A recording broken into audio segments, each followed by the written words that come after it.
जी हाँ दोस्तों, क्या हाल है, क्या हाल है, क्या हाल है सर जी। हम तो बहुत बढ़िया, आप बताओ। हम भी एकदम बढ़िया हैं। तो सर, हमने जो पिछली क्लास में पढ़ा था एक बार उसको रिवाइज करके हम नया टॉपिक चालू करते हैं। तो पिछली क्लास में सर हमने क्या रिवाइज करा था, एक बार फटाफट से उसको देख लेते हैं। तो हमने सबसे पहले देखा था what is a law. So law is a set of obligations and duties imposed by the government for securing welfare and providing security, providing justice to the society. हमने ये देखी थी लॉ की डेफिनेशन। उसके बाद हमने सोर्सेज ऑफ लॉ देखे थे। 4 सोर्सेज ऑफ लॉ होते हैं। पहला होता है कॉन्स्टिट्यूशन, दूसरा होता है पार्लियामेंट, तीसरा होता है स्टेट लेजिस्लेटिव असेंबली, चौथा कौन सा होता है, बताओ बताओ बताओ सर। चौथा होता है हमारा जो भी हमारे वेरियस जुडिशियल लेजिस्लेशन के जुडिशियल डिसीजंस आते हैं, जैसे जिसको बोलते हैं हम जुडिशियल डिसीजंस या जुडिशियल प्रेसिडेंट्स। फिर चौथा कौन सा होता है हमारा, customs and trades and customs and usages जिसको हम बोलते हैं। तो अगर कोई कस्टम होता है उसके बेसिस पे हम लॉ बना लेते हैं, जैसे हमने इनकम टैक्स का एग्जांपल देखा था। फिर हमने देखा था पार्लियामेंट क्या होती है। पार्लियामेंट हमारी अल्टीमेटली लॉ मेकिंग बॉडी होती है। फिर उसके बाद हमने क्या देखा था कि फेडरल कोर्ट होता था। पहले क्या होता था, पहले गवर्नमेंट ऑफ इंडिया एक्ट आया था। वो कहाँ से आया था, वो आया था यूके की पार्लियामेंट से। उसके बाद हमारा आया था 1950 के बाद अपना खुद का कॉन्स्टिट्यूशन। उसके बेसिस पे हमारे जितने भी लॉज रूल्स एंड रेगुलेशंस हैं वो बनते थे। पहले सुप्रीम कोर्ट की जगह होता था फेडरल कोर्ट। उसने टोटल 151 केसेस अपने 12 स्पैन के लाइफ टाइम के अंदर देखे थे। उसके बाद हमारे देश में आ चुका था एपेक्स कोर्ट, सुप्रीम कोर्ट, जिसके बारे में हम आज डिटेल में चर्चा करेंगे। उसके बाद हमने 3 लिस्टों के बारे में चर्चा करी थी। पहली थी यूनियन लिस्ट, जिसको हम बोलते हैं कौन सी, सेंट्रल लिस्ट। उसके बाद हमने देखी थी स्टेट लिस्ट। उसके बाद देखी थी हमने कॉन्करेंट लिस्ट, जिसको हम ज्वाइंट लिस्ट भी बोलते हैं। तो स्टेट लिस्ट के अंदर स्टेट वाले मैटर्स आते हैं और सेंट्रल लिस्ट के अंदर सेंट्रल वाले मैटर आते हैं और कॉन्करेंट लिस्ट के अंदर जो state as well as central वाले मैटर हैं दोनों आते हैं। फिर हमने देखा था प्रोसेस ऑफ मेकिंग लॉ कैसे बनता है। पहले बिल आता है पार्लियामेंट के अंदर, पहले लोकसभा से पास होता है, फिर राज्यसभा से पास होता है और उसके बाद प्रेसिडेंट के साइन होते हैं और वो जो बिल होता है वो एक्ट बन जाता है। उसके बाद हमने देखा था types of Indian legal system. हमने पहले देखा था क्रिमिनल लॉ, जिसके हमने बात करी थी जॉली एलएलबी वाली मूवी की, जिसके अंदर हमने देखा था जितने भी क्रिमिनल केसेस होते हैं जैसे कि मर्डर, थेफ्ट, ये सब क्रिमिनल के अंदर होते हैं। और इसके अंदर इसको कौन रेगुलेट करता है, इंडियन पीनल कोड। और प्रोसीजर कौन बताता है पनिशमेंट का, CrPC, code of criminal procedure. उसके बाद हमने देखा था सिविल लॉ। सिविल लॉ किस चीज के लिए होता है, अगर कोई मैटर्स या ऑफ डिस्प्यूट हो जाते हैं बिटवीन इंडिविजुअल्स एंड ऑर्गेनाइजेशन और बिटवीन ऑर्गेनाइजेशन एंड ऑर्गेनाइजेशन और बिटवीन इंडिविजुअल एंड ऑर्गेनाइजेशन, ये सारे हमारे कहां पे कवर होते हैं, सिविल लॉ के अंदर। इसका मेन मोटिव क्या होता है, पनिशमेंट देना नहीं होता। इसका मेन मोटिव होता है केस को सॉल्व करने का रादर देन पनिशमेंट। उसके बाद हमने देखा था सिविल लॉ। हम तो ये जितने भी लॉज हैं हम सिविल लॉ ही देखेंगे, जैसे कि इंडियन कॉन्ट्रैक्ट एक्ट हो गया या फिर हमारा नेगोशिएबल इंस्ट्रूमेंट एक्ट हो गया, हमारा इंडियन पार्टनरशिप एक्ट हो गया, ये सब।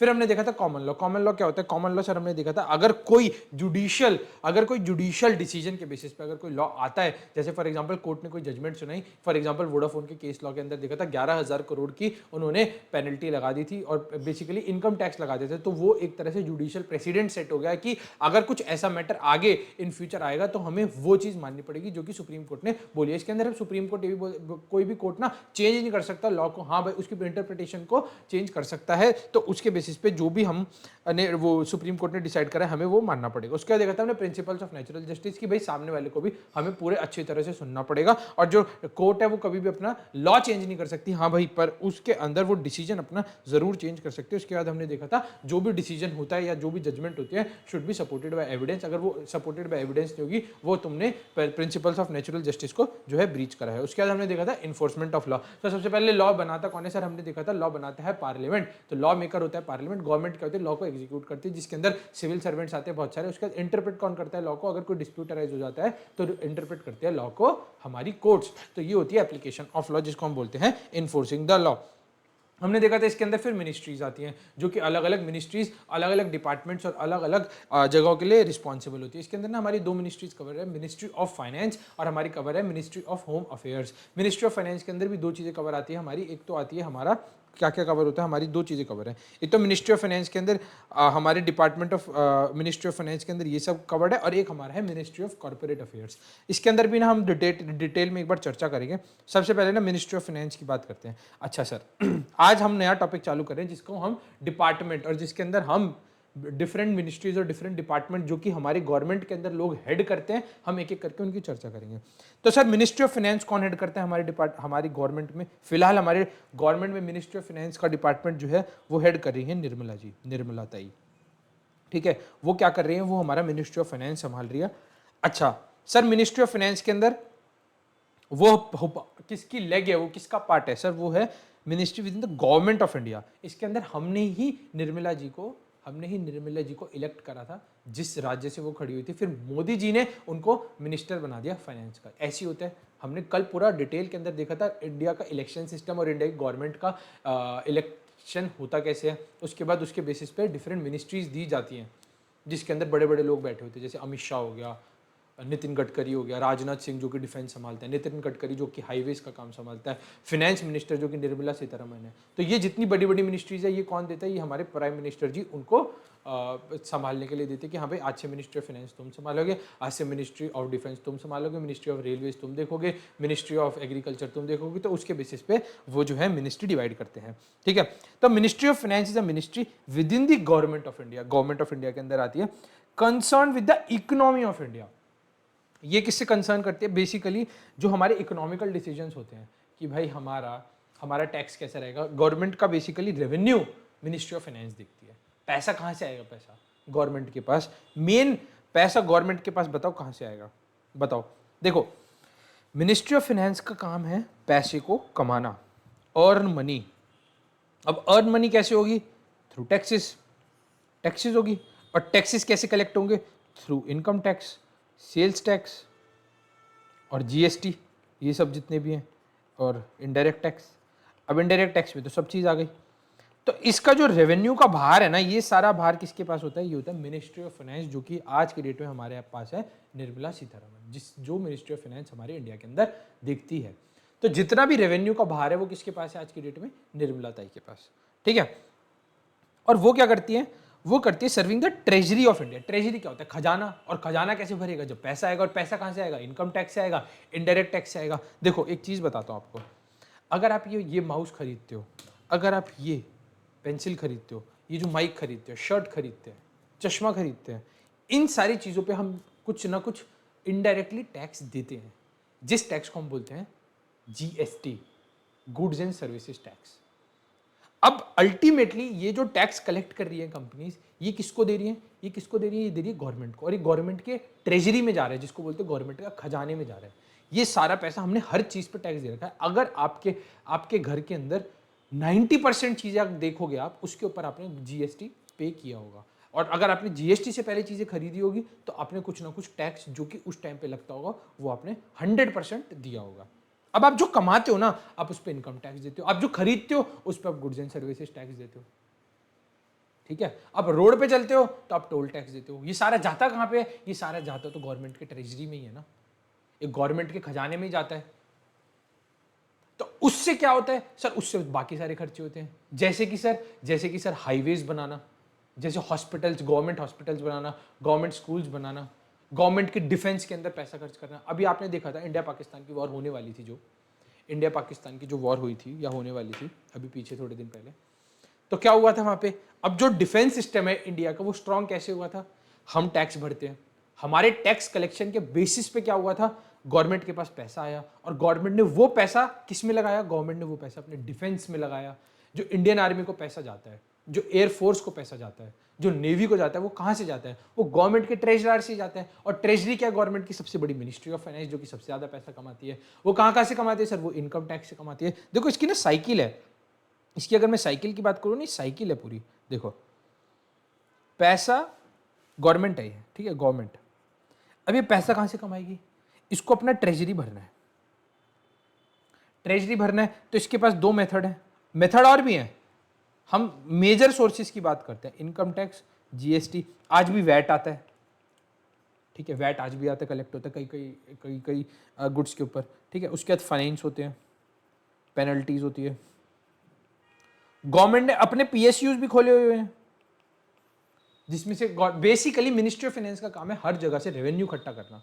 तो पीएसयूज भी इसके अंदर आते हैं, और भी बहुत सारी चीजें आती हैं। अब ट्रेजरी को भरना है, बेसिकली इस खजाने की गुल्लक को भरना है। तो गवर्नमेंट ऑफ इंडिया के अंदर ना एक मिनिस्ट्री ऑफ जो फाइनेंस का डिपार्टमेंट है, उसके पास ना एक खजाना की गुल्लक है, बहुत बड़ी, मतलब बहुत ज्यादा बड़ी। अब उस खजाने की गुल्लक को कैसे भरेंगे सर? हम उसके अंदर जीएसटी डालेंगे, हम उसके अंदर वैट डालेंगे, ऐसे डालेंगे, जीएसटी डालेंगे, वैट डालेंगे सर, उसके अंदर हम इनकम टैक्स भी डालेंगे। अब जो आप इनकम टैक्स पे करते हो, इनकम टैक्स कहां पे करते हो सर? हम इनकम टैक्स पे करते हैं ई फाइलिंग पोर्टल पे। ये किसका पोर्टल है सर? ये गवर्नमेंट का पोर्टल है, सेंट्रल गवर्नमेंट का पोर्टल है। यहाँ से हम पैसा, जितना भी हमारा टैक्स कलेक्ट होता है वो सारा कहाँ जाता है? वो सारा इस गुल्लक के अंदर जाता है।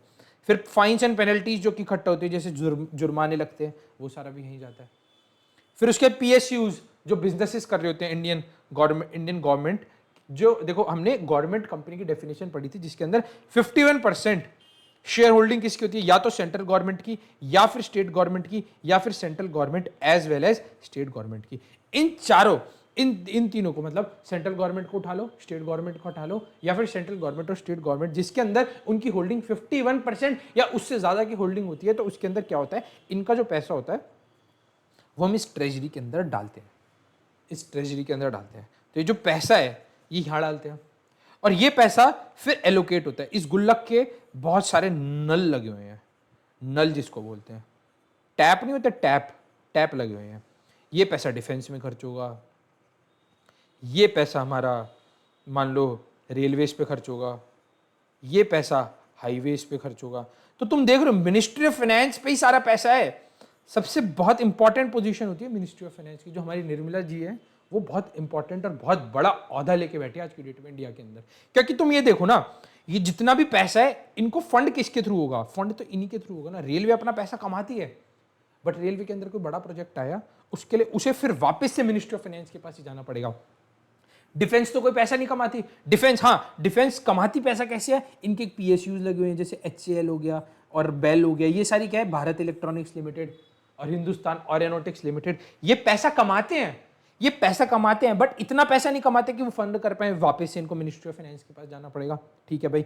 हाईवेज हैं, हाईवेज टोल इकट्ठा करते हैं, बट टोल से क्या रोडें बनी? आज तक टोल से नहीं बनती रोडें। तो पैसा तो इनको वापस से मिनिस्ट्री ऑफ फाइनेंस के पास ही लेकर आना पड़ेगा, उनके पास पैसा लेना पड़ेगा। तो मिनिस्ट्री ऑफ फाइनेंस अपना खजाना बहुत भर के रखती है। सिर्फ इन 4 डिपार्टमेंट को नहीं, हजारों डिपार्टमेंट को पैसा देना पड़ता है। स्टेट को अगर कोई सपोर्ट की जरूरत है, स्टेट में अगर कोई आपदा आ गई, स्टेट में जैसे बाढ़ आ जाती है, जैसे कई जगह क्लाउड बर्स्ट हो जाता है, हिमाचल प्रदेश में होता रहता है दिन, उत्तराखंड में होता रहता है दिन। अब इनको या तो स्टेट के पास खजाना हो तो वो सपोर्ट करेगी, या कोई और स्टेट सपोर्ट करेगी, वरना कौन करेगा? सेंट्रल सपोर्ट करेगा। और सेंट्रल पैसा कहां से लाएगा सर? सेंट्रल पैसा इसी गुल्लक से लेके आएगा। आपको मेरी बात समझ आ रही है? मिनिस्ट्री ऑफ फाइनेंस कितना इंपॉर्टेंट है। इसीलिए मिनिस्ट्री ऑफ फाइनेंस को आज ICAI ने अपने सिलेबस के अंदर डाले, ताकि ये मिनिस्ट्री ऑफ फाइनेंस तो आपको 100% पता हो कि क्या क्या कैसे कैसे पैसा कमाती है। अच्छा, ministry of finance not only यहां से पैसा कमाती है, हमने ये बहुत सारे खजाने देखे, इनसे तो भरती है, साथ ही साथ में मिनिस्ट्री ऑफ फाइनेंस एक MCA से भी पैसा कमाती है, ministry of corporate affairs. Sir ministry of corporate affairs क्या होता है? Sir ministry of corporate affairs ना हमारी एक वेबसाइट है, मिनिस्ट्री ऑफ कॉर्पोरेट अफेयर्स की, दिखाता हूँ आपको। MCA। ये किसके हाथ में? देखो मोदी जी की आप फोटो वगैरह, ये किसके हाथ में? सर ये भी हमारी निर्मला ताई के हाथ में है, ministry of corporate affairs. Sir ministry of corporate affairs में होता क्या है? Sir ministry of corporate affairs के अंदर देखो यार, जितनी भी हमारी कंपनीज है ना, चाहे हमारी प्राइवेट कंपनी हो, चाहे पब्लिक कंपनी हो, चाहे गवर्नमेंट कंपनी हो, चाहे हमारी सेक्शन 8 कंपनी हो, चाहे हमारी 1% कंपनी हो, चाहे हमारी LLP हो, up to LLP company as well as LLP, ये जितने भी कंपनीज होती हैं ये अपने सारे कानूनी कागजी कार्रवाई यहाँ पे करती है। यहाँ पे इनको लीगल फीस पे करनी पड़ती है, यहाँ पे नेम अप्रूवल की फीस पे करनी पड़ती है, यहाँ पे रजिस्ट्रेशन करते हैं उसकी फीस पे करनी पड़ती है, और भी बहुत सारे तरीके से इनको यहाँ पे फीस पे करनी पड़ती है। देखो इनकी MC की सर्विसेज दिखाते हैं, जैसे LLP फाइलिंग, मास्टर डेटा, ठीक है, fees and related payments, inquiry fee, pay stamp duty की फीस यहाँ पे करनी पड़ती है। उसके बाद दिखाएं, और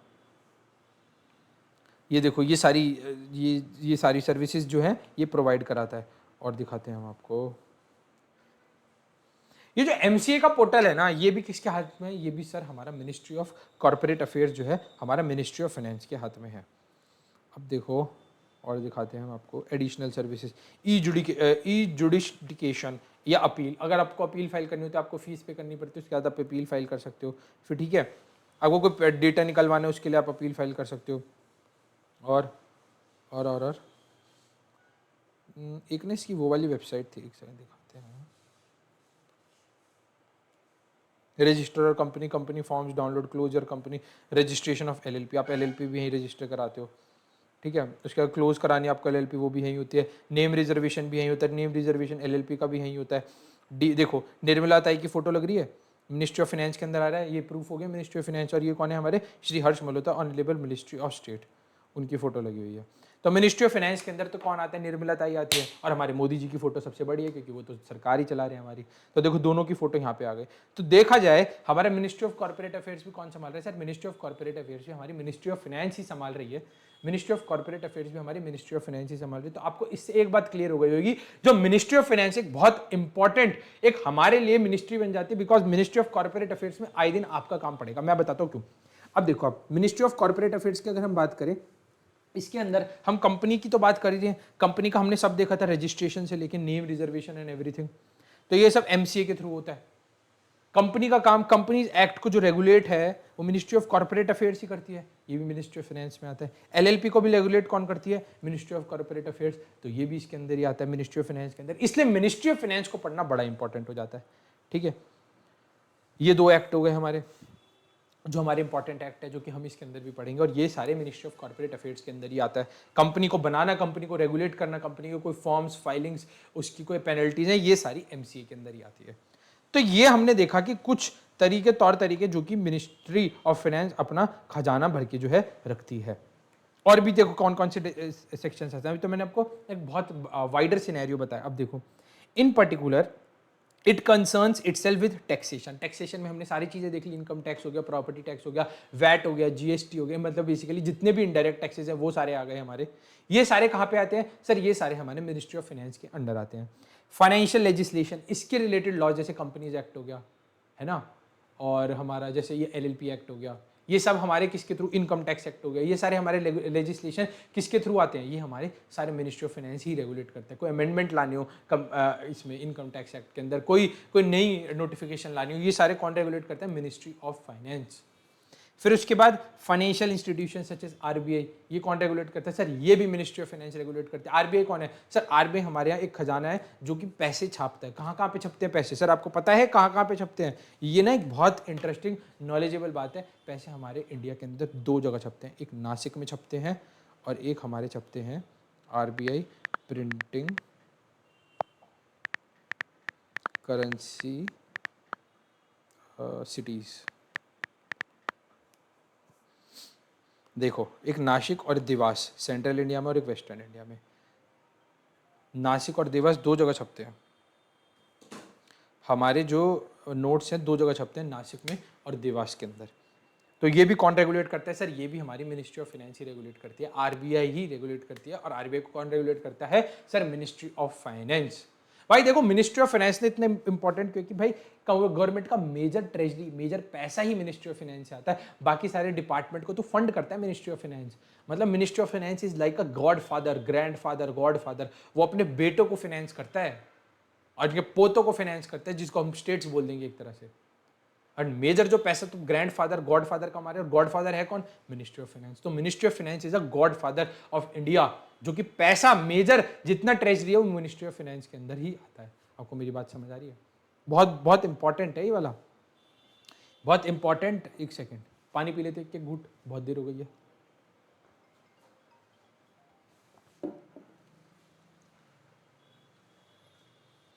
तो जितने भी हमारे डिपार्टमेंट्स हैं, हम कहाँ पे थे, हमने पानी पी लिया है। तो जितने भी हमारे डिपार्टमेंट्स हैं वो कौन हेड करता है, हमारे जो इंपॉर्टेंट डिपार्टमेंट्स है। भाई देखो, जैसे आरबीआई हो गया, आरबीआई भाई पैसे छापता है, भाई ये सारा मिनिस्ट्री ऑफ फाइनेंस के अंडर आता है। उसके बाद हमने देखा फाइनेंशियल लेजिस्लेशन, जैसे इनकम टैक्स एक्ट हो गया, उसके अंदर कोई अमेंडमेंट हो गई, कोई लेजिस्लेशन हो गई, वो भी कौन ड्राइव करता है, वो भी हमारा इनकम टैक्स एक्ट जो है वो भी हमारा मिनिस्ट्री ऑफ फाइनेंस देखता है। टैक्सेशन, जो भी पैसा आना है, जो स्लैब रेट्स डिसाइड करने हैं, कंपनी के टैक्स रेट्स जो डिसाइड करने हैं, वो सारा हमारा कौन डिसाइड करता है, ministry of finance.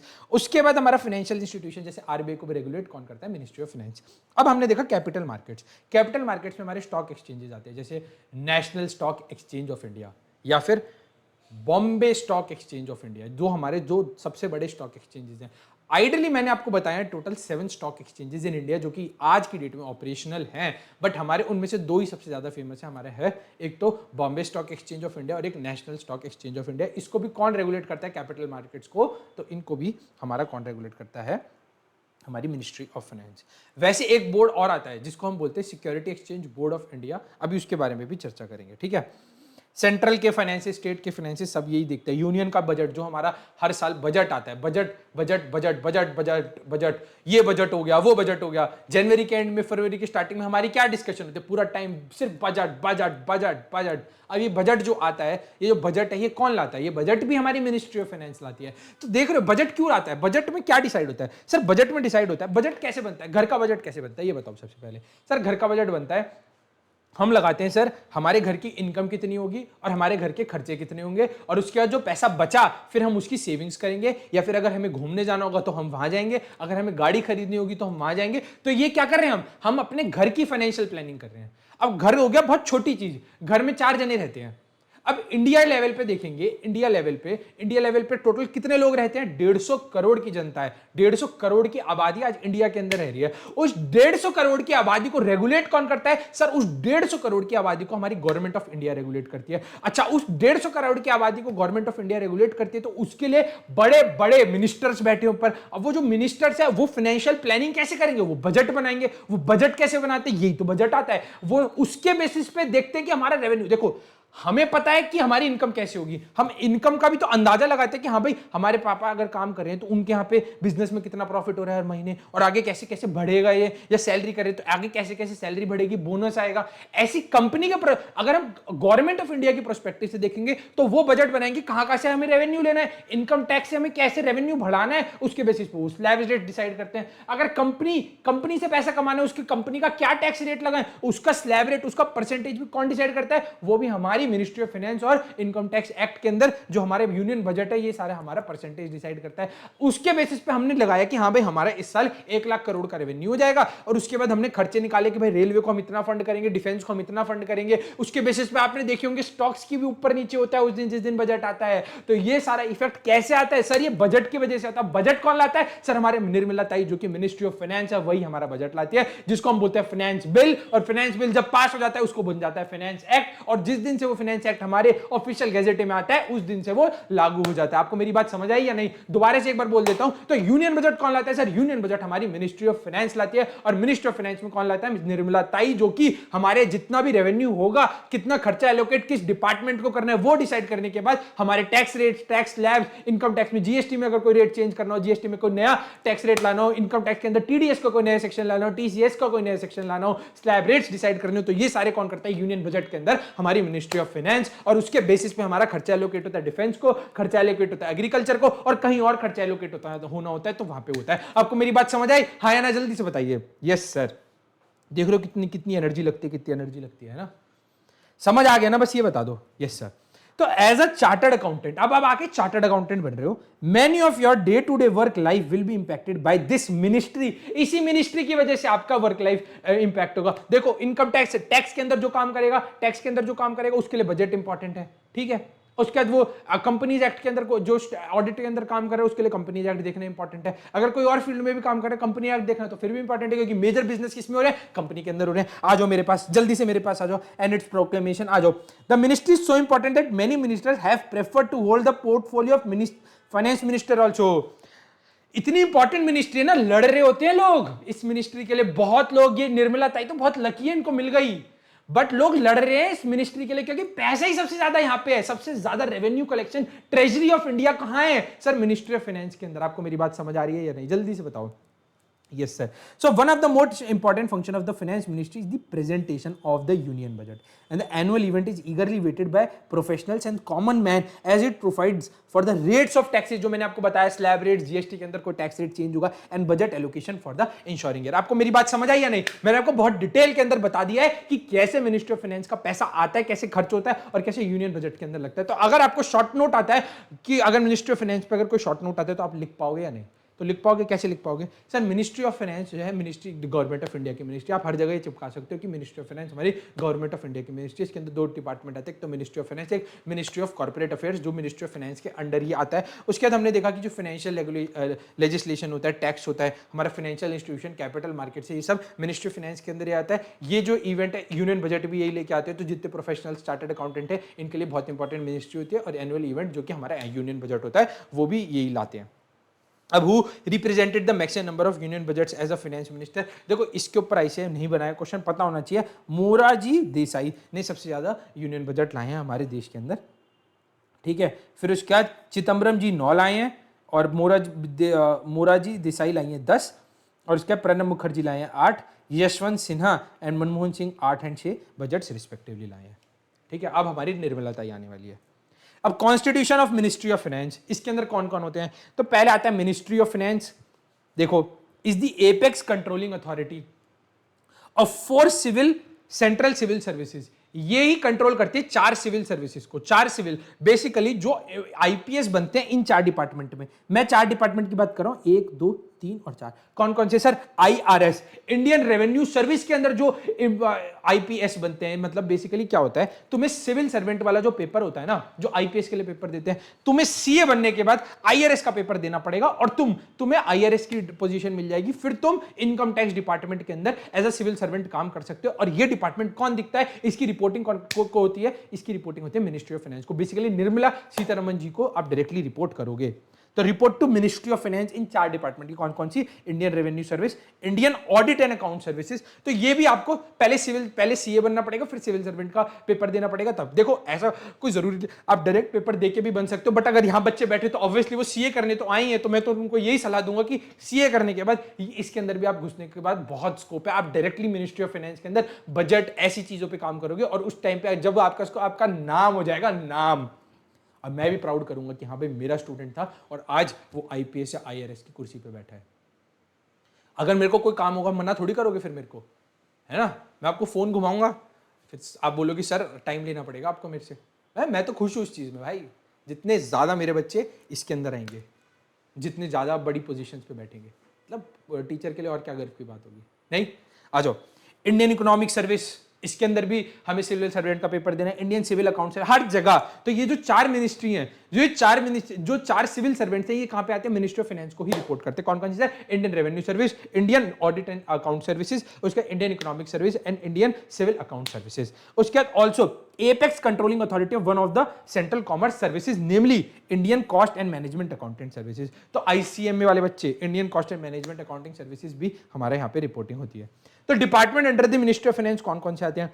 Sir department of economic affairs आता है, ठीक है। डिपार्टमेंट ऑफ एक्सपेंडिचर जो खर्चे होते हैं, डिपार्टमेंट ऑफ रेवेन्यू मैंने बोला था ना, डिपार्टमेंट ऑफ फाइनेंशियल सर्विसेज ये भी आता है, department of investment and public asset management PSU ये भी आता है sir, department of public enterprise, सब मैंने जो आपको बताया था ना ऊपर, ये देख लो यहाँ पे, आप चेक कर लेना, इसके अंदर देखो ये सब कुछ कवर्ड हो रखा है। एक दो और कवर्ड कर लेते हैं जो भी है, देखते हैं। देखो बजट प्रिपरेशन मैंने आपको बताया, बजट प्रिपरेशन होता है, तो डिपार्टमेंट ऑफ इकोनॉमिक अफेयर्स जो आता है यहाँ पे आता है, ये भी मिनिस्ट्री ऑफ फाइनेंस हेड करता है। फिर डिपार्टमेंट ऑफ एक्सपेंडिचर, खर्चा किसको कैसे एलोकेट करना है, डिफेंस को करना है, इंफ्रा को करना है, एजुकेशन को करना है, ये सारा कौन किसके अंदर आता है? डिपार्टमेंट। ये डिपार्टमेंट भी हमारा मिनिस्ट्री ऑफ फाइनेंस के अंदर आता है। तो देख लो कितना, जब भी मिनिस्टर इस डिपार्टमेंट के लिए लड़ता है, पैसा भी यहीं से जाता है, एक्सपेंडिचर भी यहीं से जाता है, और घूसखोरी, और यहाँ पे ही जो घपले होते हैं पूरे पुराने जमाने के अंदर, पुरानी सरकार के अंदर जो भी होते हैं, देखो मैं सरकार पे तो कोई कमेंट करूंगा नहीं, बट हाँ आपको भी पता है मिनिस्ट्री ऑफ फाइनेंस कितने इंपॉर्टेंट है, और यहीं से ही जितने लोगों का जो भी खेल कूद और जो भी होता है, यहीं पे ही सब कुछ हो जाता है। अब मेरी बात समझ पा रहे हो या नहीं? देख रहे हो पसीने आ गए बोलते बोलते, एनर्जी लगती है, आइडियली एसी चल रहा है, बट बोलते हैं बार बार इतनी तेज, उसके बाद हिलना डुलना, तो इस वजह से पसीने पसीने हो जाते हैं। आ जाओ department of revenue, direct tax और indirect tax, department of financial services, bank, insurance companies, ये सारे डिपार्टमेंट ऑफ फाइनेंशियल सर्विसेज, और department of investment and public asset management, जैसे एलआईसी का आईपीओ आया था, ये सारी भी हमारी यहाँ पे आती है। तो मैंने आपके लिए पहले पढ़ के आता हूँ ये सब चीजें, इसलिए लिख देता हूँ ताकि लास्ट मोमेंट पे टाइम वेस्ट ना हो। डिपार्टमेंट ऑफ पब्लिक एंटरप्राइजेज, जैसे पीएसयूज मॉनिटरिंग, जैसे हमारी काफी सारी पीएसयूज चल रही होती है। पीएसयूज क्या होती है? जो हमारी गवर्नमेंट कंपनीज होती हैं, पब्लिक सेक्टर अंडरटेकिंग्स, जिसके अंदर 51% किसके पास होता है, या तो सेंट्रल गवर्नमेंट या स्टेट गवर्नमेंट, या फिर partly by central as well state government. तो ये जितनी भी पब्लिक सेक्टर एंटरप्राइजेज है, इनको भी कौन रेगुलेट करता है? Ministry of finance. इनका रेवेन्यू वगैरह भी सब यही दिखता है। साथ ही साथ एक और डिपार्टमेंट है मिनिस्ट्री ऑफ कॉर्पोरेट अफेयर्स, ये भी हमारा मिनिस्ट्री ऑफ फाइनेंस के अंदर ही आता है, और ये भी निर्मला सीतारमण ही, आता नहीं है बट आज की डेट में आ रहा है। तो मिनिस्ट्री ऑफ फाइनेंस भी निर्मला सीतारमण जी के। तो दो मिनिस्ट्री है, एक तो मिनिस्ट्री ऑफ कॉर्पोरेट अफेयर्स है और एक मिनिस्ट्री ऑफ फाइनेंस है। तो देखो मिनिस्ट्री ऑफ फाइनेंस और मिनिस्ट्री ऑफ कॉर्पोरेट अफेयर्स, अगर हम इंडिया को देखें तो निर्मला सीतारमण के पास, निर्मला जी के पास दो मिनिस्ट्रीज हैं, एक है मिनिस्ट्री एमओएफ और एक है एमसीए। नहीं, तो ये जो दो इंपॉर्टेंट मिनिस्ट्री है जिससे पैसा सबसे ज्यादा बनता है, ये दोनों ही मिनिस्ट्री किसके पास है? निर्मला जी के पास है। बिकॉज वो निर्मला जी बहुत बड़ी क्वीन है फाइनेंस के अंदर। जो भी वो डिसीजन लेती है, मोदी जी बहुत भरोसा करते हैं। पूरी सरकार को भरोसा करना चाहिए, पूरी जनता को भरोसा करना चाहिए, और ये बहुत अच्छा काम कर रहे हैं और आगे भी बहुत अच्छा काम करते रहेंगे। उसके बाद देखो मिनिस्ट्री ऑफ कॉर्पोरेट अफेयर्स क्या है? वही सेम चीज, इंडियन गवर्नमेंट की मिनिस्ट्री, हर जगह चिपका देना। उसके बाद primarily concern with the administration of companies act. मैंने बोला था दो आते हैं, कंपनीज एक्ट आता है और एलएलपी आता है। Companies act 2013, companies act 1956, LLP as well as एक आईबीसी होता है, इंसॉल्वेंसी एंड बैंक्रप्सी कोड। ये आप सीए फाइनल के अंदर पढ़ोगे, सीए इंटरमीडिएट में नहीं पढ़ोगे, सीए फाइनल के अंदर पढ़ोगे। एक पूरा चैप्टर है इंसॉल्वेंसी एंड बैंक्रप्सी कोड। इसके अंदर क्या होता है, अगर कोई कंपनी दिवालिया घोषित हो जाती है तो उसके जो रूल्स एंड रेगुलेशन, जो पैसा रिलीज करना होता है या कुछ करना होता है, तो ये भी हमारा MCA he, ministry of corporate affairs देखता है।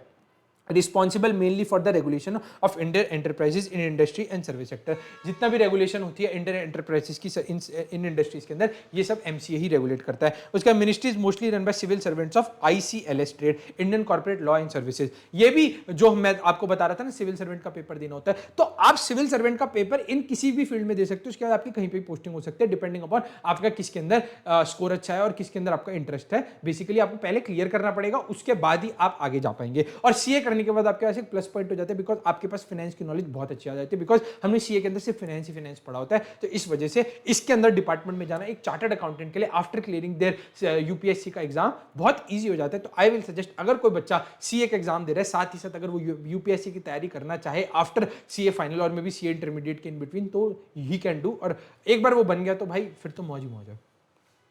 These officers are elected through civil services examination conducted by UPSC। जो मैं आपको बोल रहा था ना, ये होती है यूनियन पब्लिक सर्विसेज कमीशन, यही सारे एग्जाम्स कंडक्ट करती है। उसके बाद आपका आसान हो जाता है इसके अंदर जाना। तो आपको एग्जाम देना पड़ेगा, तब आप इन मिनिस्ट्रीज और इस वाले काम के अंदर जा सकते हो। इसके लिए आपको पहले पेपर देना पड़ेगा। उसके बाद आप कोई भी मिनिस्ट्री के अंदर, आईसीएलएस और आईआरएस और ये जितनी भी हमने 4 मिनिस्ट्रीज देखी थी यहाँ पे, IRS, Indian audit and account service, economic service, civil account services, इसके अंदर आप जा सकते हैं। ठीक है। द हाईएस्ट पोस्ट कौन सी होती है इनकी? Director general of corporate affairs is fixed at apex scale for the, basically ICLS के अंदर जो हाईएस्ट डिग्री है वो ये डीजीसीओ की है, डीजीसीओए। उसके बाद है हमारे बहुत इंपॉर्टेंट मिनिस्टर, गृह मंत्रालय जिसको बोलते हैं। गृह मंत्रालय का आज क्रेडिट हमारा कौन है? गृह मंत्रालय। हमारा गृह मंत्रालय कौन संभाल रहा है? सर हमारे संभाल रहे गृह मंत्रालय अमित शाह जी। अमित शाह जी, मोदी जी गवर्नमेंट में अमित शाह जी हमारा गृह मंत्रालय संभाल रहे हैं। ये क्या? Ministry of government of India. Internal ministry of India is responsible for internal security, हमारी देश की सुरक्षा, इंटरनल सुरक्षा के लिए। एंड डोमेस्टिक पॉलिसी जो है ये सारी हमारी होम मिनिस्ट्री बनाती है। और union minister of home affairs, headed by union minister of home affairs, और ये कौन है? हमारा Amit Shah ji. Department of ministry of home affairs के अंदर कौन कौन से डिपार्टमेंट आते हैं? बॉर्डर मैनेजमेंट, जो हमारे बीएसएफ होती है, हमारे जो सिक्योरिटी के जवान होते हैं, जो बॉर्डर सिक्योरिटी फोर्स जिसको बोलते हैं, ये हमारी किसके अंदर आती है? होम मिनिस्ट्री के अंदर। बीएस ऑफ इंटरनल सिक्योरिटी, जो हमारी पुलिस डिपार्टमेंट्स आते हैं। Department of Jammu Kashmir and Ladakh affairs. पहले क्या होता था, अब ये जम्मू कश्मीर और लद्दाख अफेयर्स अलग क्यों है? सर हमारा ना जो देश है, जो कश्मीर है ना, कुछ पार्ट हमारा चाइना ऑक्यूपाइड है और कुछ पार्ट हमारा पाकिस्तान ऑक्यूपाइड कश्मीर है, और कुछ है हमारा चाइना ऑक्यूपाइड कश्मीर। तो जो लद्दाख वाली साइड है वो चाइना ने थोड़ी बहुत एक्वायर कर रखी है, और जो पाकिस्तान वाली साइड है वो पाकिस्तान ने थोड़ी बहुत एक्वायर कर रखी है, हमारी एक्वायर कर रखी है कश्मीर वाली। तो उसके जो अफेयर्स है वही हमारी होम मिनिस्ट्री देखती है। जो हमारा वॉर हुआ था सबसे पहले कौन गया था? सबसे पहले अमित शाह जी गए थे, बिकॉज वो होम अफेयर्स के हमारे रिस्पॉन्सिबल है, तो इसीलिए वो डिपार्टमेंट को हेड कर रहे हैं, तो उन्हें तो जाना पड़ेगा। सबसे पहले वो गए थे। हमारे अजीत डोभाल जी कौन है? हमारे अजीत डोभाल जी एनएसए हैं, नेशनल सिक्योरिटी एडवाइजर। वो तो होते ही हैं हर जगह, बिकॉज वो तो देश की सिक्योरिटी का सवाल है, वो तो होते हैं। प्लस में हमारा डिपार्टमेंट कौन हेड करता है? हमारा डिपार्टमेंट अभी हेड कर रहे हैं अमित शाह जी। उसके बाद डिपार्टमेंट ऑफ होम, और उसके बाद डिपार्टमेंट ऑफ ऑफिशियल लैंग्वेजेस, उसके बाद डिपार्टमेंट ऑफ स्टेट्स, जो कि स्टेट्स के डिपार्टमेंट, स्टेट की सुरक्षा, पूरी स्टेट के अंदर देख रेख करना, स्टेट के अंदर कुछ देना है, लेना है, या स्टेट के अंदर कोई रूल्स एंड रेगुलेशंस लाने हैं, ये सारे कौन लाएगा? अमित शाह जी। और उसके बाद लैंग्वेजेस के अंदर डिपार्टमेंट ऑफ, ये सारा कौन देख रहा है? हमारा अमित शाह जी। और लैंग्वेजेस वाला डिपार्टमेंट है ना, वो भी 3 में है। Central translation bureau, central Hindi training institute and directorate of census operations. देखो इसके अंदर कोई ज्यादा डिटेल के अंदर चर्चा दे नहीं रखी, ना हमें करने की जरूरत है। अब आ रहा है हमारा ministry of law and justice. ये थर्ड इंपॉर्टेंट, हमारा फोर्थ इंपॉर्टेंट मान लो हमारा जो है ministry of law and justice important आ जाता है। इसके अंदर हमारी 3-4 चीजें कवर्ड है, ठीक है। बस उसके बाद तो थोड़ा सा और रह गया। अब इस मिनिस्ट्री के बारे में और बात कर लेते हैं, ministry of law and justice. ये हमारे जो गवर्नमेंट ऑफ इंडिया है, वो कैबिनेट मिनिस्टर्स जो होते हैं ना, वो सारा हमारा लॉ एंड जस्टिस संभालते हैं। Deals with management of legal affairs through legislative departments, legislative activities through department of legal affairs, ये सब संभालते हैं। हमारा administration of justice in India एक second, justice in India through department of justice, ये भी हमारे यही संभालते हैं। उसका department of legal affairs is concern with advising the various ministers of central government, while legislative department is concern with drafting of principal legislation of the central government. Basically जितने भी हमारे लॉज, रूल्स एंड रेगुलेशंस हैं, ये हमारा ministry of law and justice देखता है। ठीक है, इसके अंदर भी ना 3 चीजें हैं, legal affairs, legislative department and department of justice. Department of justice में हमारी कोर्ट्स आ गई, कोर्ट्स को भी रेगुलेट करने के लिए कोई डिपार्टमेंट है तो वो है ministry of law and justice. उसके अंदर लेजिस्लेटिव डिपार्टमेंट जो होता है हमारा, वो भी ministry of law and justice में आता है, और लीगल अफेयर्स का जो डिपार्टमेंट है वो भी आता है। फिर उसके बाद ये साथ साथ सेबी भी रेगुलेट करते हैं, security exchange board of India. ये जो रेगुलेटरी बॉडी, ये भी हमारा ministry of law and justice he regulate करता है for securities in commodity market in India. जो शेयर के अंदर ट्रेडिंग होती है वो कौन रेगुलेट करता है? जो नेशनल स्टॉक एक्सचेंज और business stock exchange, capital markets को रेगुलेट तो मिनिस्ट्री ऑफ फाइनेंस ही करती है, बट उसका जो बोर्ड है उसको रेगुलेट करता है हमारा ministry of law and justice. ठीक है, तो ownership ministry of finance, government of India, और ये सारी छोटी मोटी चीजें हिस्ट्री वाली बता रखी है, इसको एक बार पढ़ लेना। आरबीआई जो है, आरबीआई का हमने देखा था, वो ये आरबीआई का जो डिपार्टमेंट है इसके अंदर देख लो क्या क्या चीजें आती हैं। देखो ये जो है ना हमारा, मैं आपको एक चीज दिखाता हूं क्या है। बेसिकली हमने देखा मिनिस्ट्री ऑफ फाइनेंस, तो ये हो गया। फिर इसके बाद हमने देखा मिनिस्ट्री ऑफ कॉर्पोरेट अफेयर्स, साथ ही जितने भी है ना, security exchange board of India, RBI, IBBI, ये सब हमारा कौन संभालता है? ये सब हमारा मिनिस्ट्री ऑफ फाइनेंस ही संभालती है। पहला डिपार्टमेंट उसका मिनिस्ट्री ऑफ कॉर्पोरेट अफेयर्स तो है ही साथ security exchange board of India भी वही देखते हैं। आरबीआई मैंने देखा था, आरबीआई वाला भी यही देखते हैं, जैसे India central body and regulatory body responsible for the regulation of Indian banking system is under the ownership of ministry of finance. हमने क्या देखा? Is under the ownership of ministry of finance.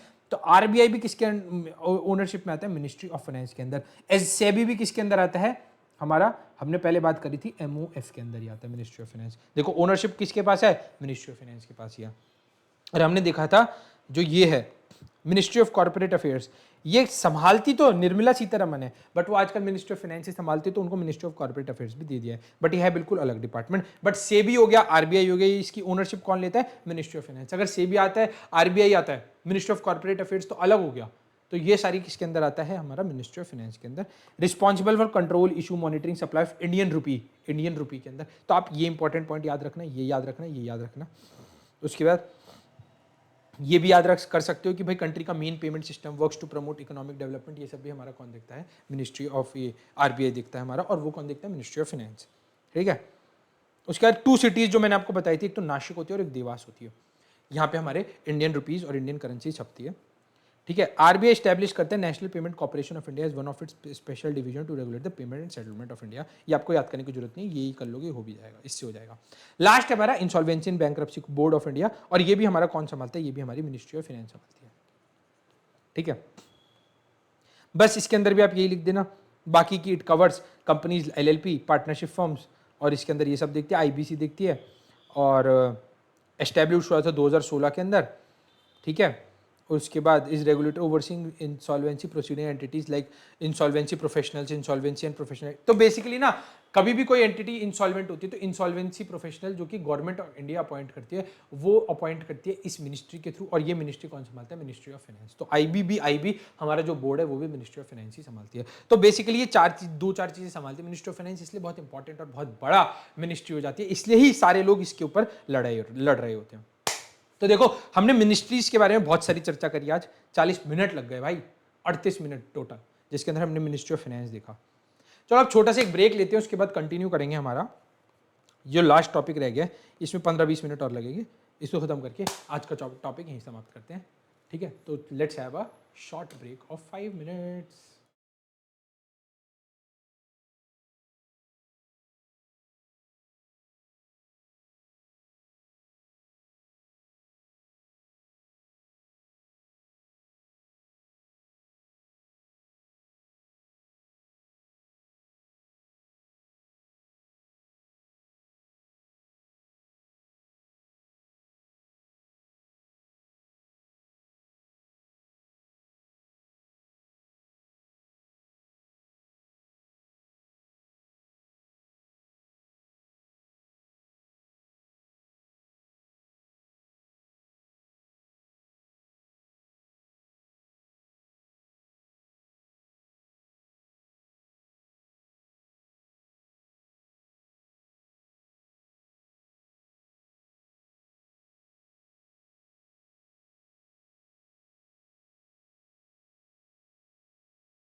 Welcome back after the break.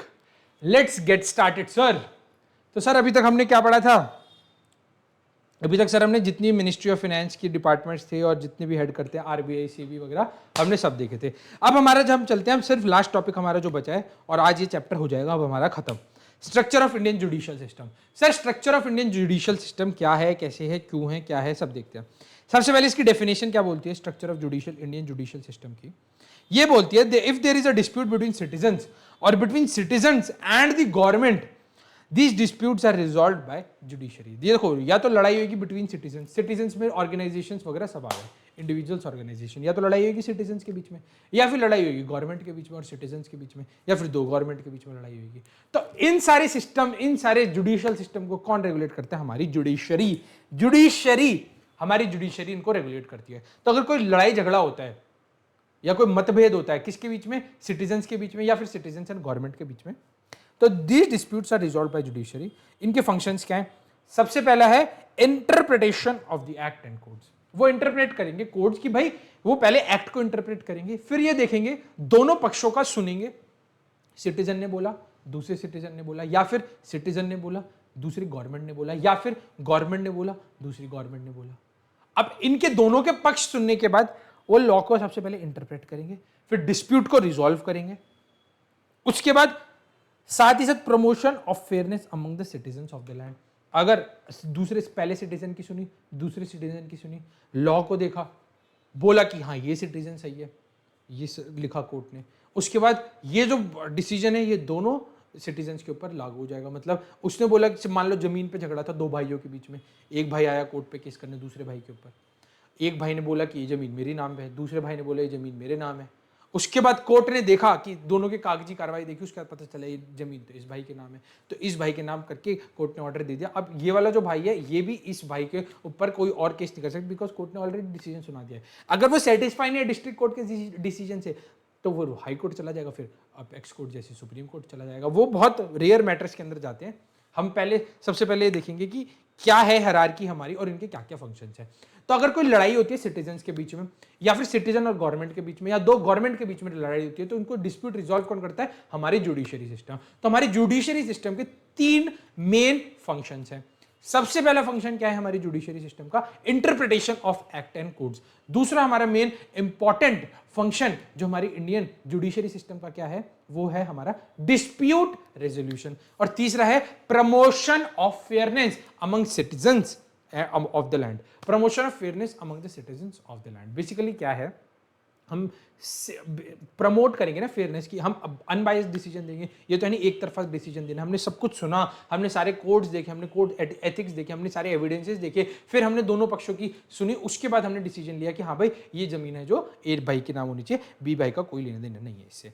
तो ये सारे functions हैं हमारे, ये हमारे जुडिशरी सिस्टम के। हमारी जुडिशरी सिस्टम की ना हायरार्की बड़ी डिफरेंट सी है। मतलब डिफरेंट क्या है, ऐसी चलती है हायरार्की। सबसे पहले आती है हमारी डिस्ट्रिक्ट कोर्ट्स, फिर आती है हमारी हाई कोर्ट्स, फिर आती है हमारी सुप्रीम कोर्ट्स। तो हमारी जो हायरार्की चलती है ना, हमारी हायरार्की ऐसे चलती है। मेरी बात सुनना ध्यान से।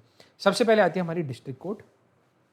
अगर डिस्ट्रिक्ट कोर्ट के अंदर कोई भी पार्टी सेटिस्फाई नहीं है अपने डिसीजन से, तो वो जाती है हाई कोर्ट में। अगर हाई कोर्ट ने भी डिसीजन सुनानी है और उनमें से कोई पार्टी सेटिस्फाई नहीं है उसके डिसीजन से, तो फिर वो जाती है सुप्रीम कोर्ट में। और सुप्रीम कोर्ट ने जो डिसीजन सुना दिया उसके बाद आप कहीं पे भी नहीं जा सकते। सुप्रीम कोर्ट का फाइनल डिसीजन है इंडिया के अंदर। पहले वो फेडरल कोर्ट होता था और आज की डेट में वो है सुप्रीम कोर्ट ऑफ इंडिया, जिसको बोलते हैं apex court of India. This is the hierarchy of our Indian judicial system.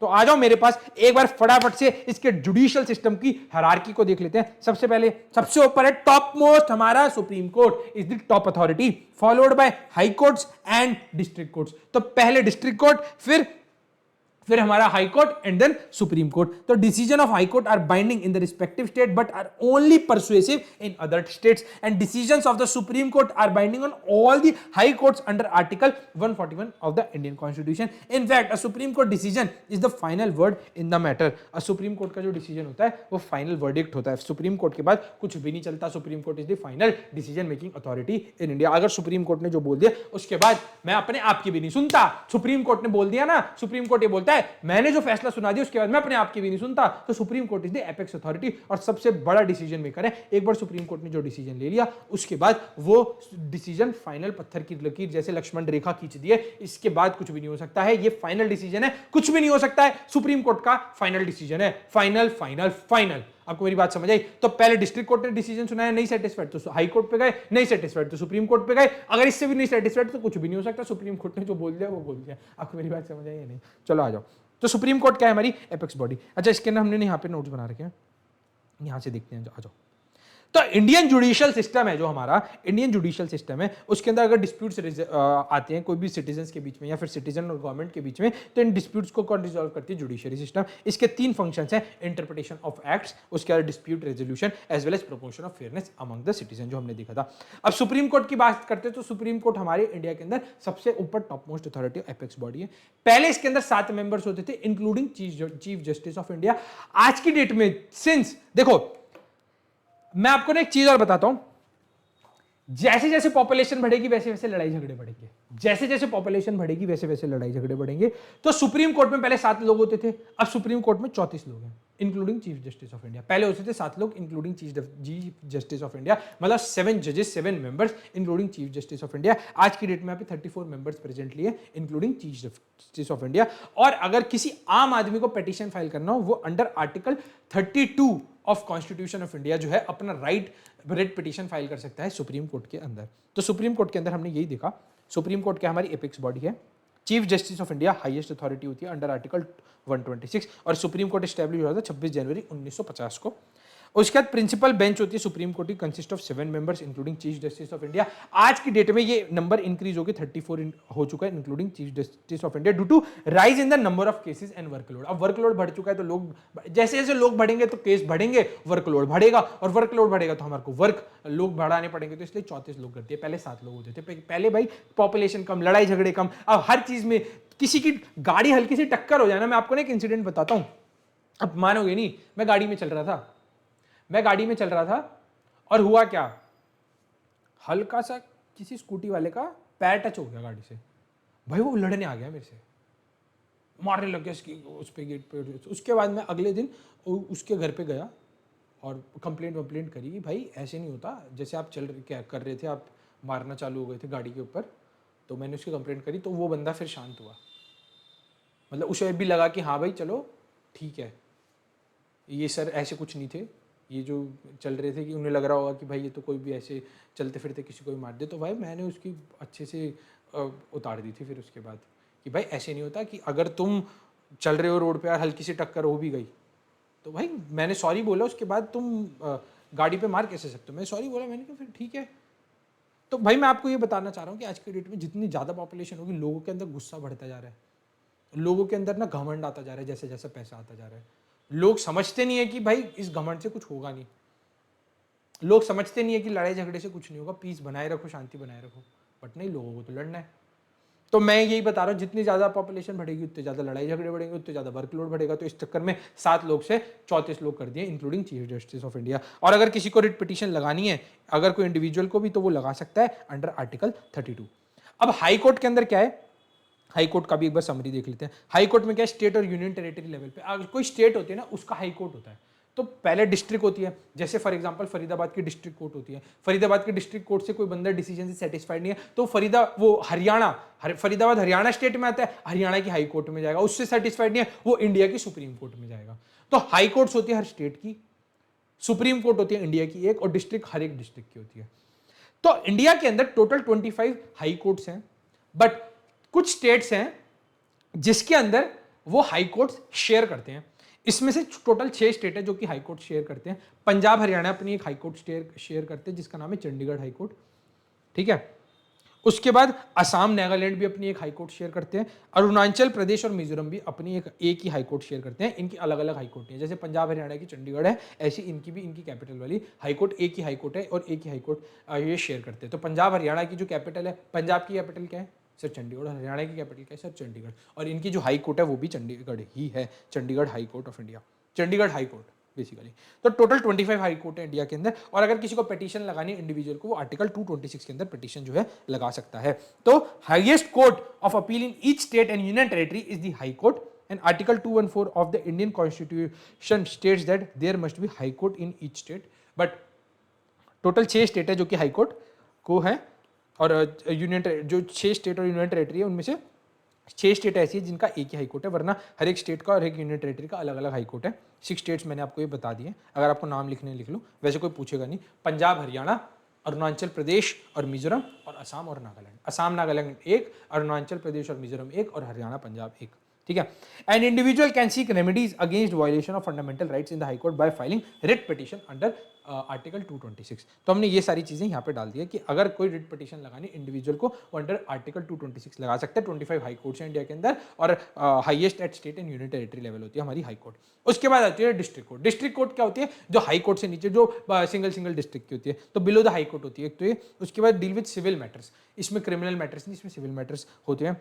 Generally there is one district court in every district, हर एक डिस्ट्रिक्ट के अंदर एक डिस्ट्रिक्ट कोर्ट होनी जरूरी होती है। अ सिविल जज can try suit valuing not more than 2 crore. मतलब ये कोई जुर्माना लगा सकता है, 2 करोड़ से ज्यादा का जुर्माना नहीं लगा सकता। मैक्सिमम जुर्माना जो है ये 2 करोड़ का लगा सकता है। आइए एक बार देख लेते हैं। तो इसके अंदर ना बस एक एमसीक्यू के अंदर, एमसीक्यू तो है नहीं, बट हाँ आपको पता होना जनरल नॉलेज के लिए, ओल्डेस्ट हाई कोर्ट जो है इंडिया की कलकत्ता हाई कोर्ट है। 2 जुलाई 1862 को एस्टैब्लिश हुई थी। अब ये बताओ कलकत्ता के अंदर इन्होंने हाई कोर्ट क्यों एस्टैब्लिश करी थी? हल्का सा एक बार हिस्ट्री के अंदर लेके जाओ तो आपने सबने पढ़ा होगा, एक इंडिगो आता था, स्पाइस, इंडिगो स्पाइस आता था हमारे इंडिया के अंदर, और वो इंडिगो स्पाइस है जो इसी एरिया के अंदर कलकत्ता के थ्रू जो है ये एक्सपोर्ट होता था। तो Calcutta is the most important port of India in जमाना जब ब्रिटिशर्स ने हमारे इंडिया के ऊपर रूल करा था। तो उस टाइम पे कलकत्ता के अंदर एक हाई कोर्ट एस्टैब्लिश करी थी, जो कि हमारी आज की डेट में ओल्डेस्ट हाई कोर्ट है, जो कि एस्टैब्लिश हुई थी 1862 के अंदर, ठीक है। अब डिस्ट्रिक्ट कोर्ट का हमने देख लिया था, वो बिलो होती है हाई कोर्ट से। और डिस्ट्रिक्ट जज deal with civil law matters, that is contractual disputes and claim for damages. The court of session deals with criminal matter.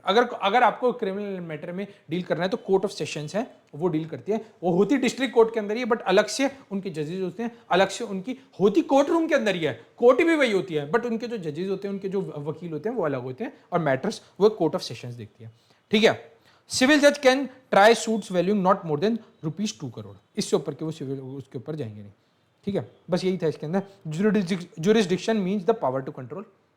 Control gets courts get territorial jurisdiction based on the areas covered by them, and cases are decided based on the local limits within which the parties reside or the property under the dispute is situated। अब हम किस court के अंदर लड़ाई करें? For example मैं रह रहा हूं यहाँ पे, मैंने कोई प्रॉपर्टी ले रखी है राजस्थान के अंदर, तो कहां पे डिस्प्यूट सॉरी सो सॉरी, तो अगर मैं हूं यहाँ पे और मैंने कोई प्रॉपर्टी ले रखी है राजस्थान के अंदर, मेरे कोई लड़ाई झगड़ा हो गई उस प्रॉपर्टी के ऊपर, तो मैं कहां पे कोर्ट करूं, केस करूंगा? तो सबसे पहले मैं उस एरिया के अंदर लिमिट, जैसे उसके अंदर देखना पड़ेगा कि हाँ भाई वो एरिया कहाँ सिचुएटेड है, तो मेरे को जहां पे वो जमीन होगी वहां पे जाके कोर्ट केस करना होगा, या डिपेंड करता है कि उस कोर्ट केस को कहां पे करना पड़ेगा। ये डिपेंड करता है उस जगह के लॉ के बेसिस पे, या फिर जो भी लॉ रेगुलेट करता है उस एरिया का, उसके बेसिस पे हमें देखना पड़ेगा हमें कहाँ पे कोर्ट केस करना है उस जमीन से रिलेटेड। तो हमें ये चीज़ डिसाइड करनी पड़ेगी। तो ये डिसाइड करने के लिए हमें देखना पड़ेगा कि कोई प्रॉपर्टी अंडर डिस्प्यूट है, या फिर जहाँ पे पार्टीज डिसाइड करते हैं, अगर कोई प्रॉपर्टी का मैटर ना हो तो। नेक्स्ट है हमारी मेट्रोपॉलिटन कोर्ट्स। तो यार क्या होता है ना, अब आप देखोगे हमारे देश में ना बहुत बड़े बड़े मेट्रोपॉलिटन सिटीज़ हैं, जितनी जितनी पॉपुलेशन बढ़ रही है उतनी उतनी पॉपुलेशन हमारी मेट्रोपॉलिटन सिटीज़ में जाके रह रही है। तो टोटल हमारे इंडिया के अंदर 9 मेट्रोपॉलिटन सिटीज़ हैं। सर कौन कौन सी है? सर 9 मेट्रोपॉलिटन सिटीज़ है, दिल्ली, बैंगलोर, मुंबई, चेन्नई, हैदराबाद, पुणे, अहमदाबाद, कोलकाता एंड सूरत। ये 9 मेट्रोपॉलिटन सिटीज़ हैं, और इनके जो 9 मेट्रोपॉलिटन सिटीज़ हैं इनके मेट्रोपॉलिटन कोर्ट्स भी अलग हैं, बिकॉज यहाँ पे जनता ज़्यादा है और यहाँ पे मैटर्स भी उस हिसाब से ही आते हैं। इनके लिए मेट्रोपॉलिटन कोर्ट्स अलग से जो है बना दी गई है। तो metropolitan courts are established in metropolitan cities in consultation with high court where the population is 10 lakh और मोर। यहाँ पे 10 लाख से ज़्यादा की पॉपुलेशन रहती है, तो इन पे हमने मेट्रोपॉलिटन कोर्ट्स बना दिए। Chief metropolitan magistrate has powers as a chief justice magistrate, and metropolitan magistrate has the power as the court of magistrate of the first class.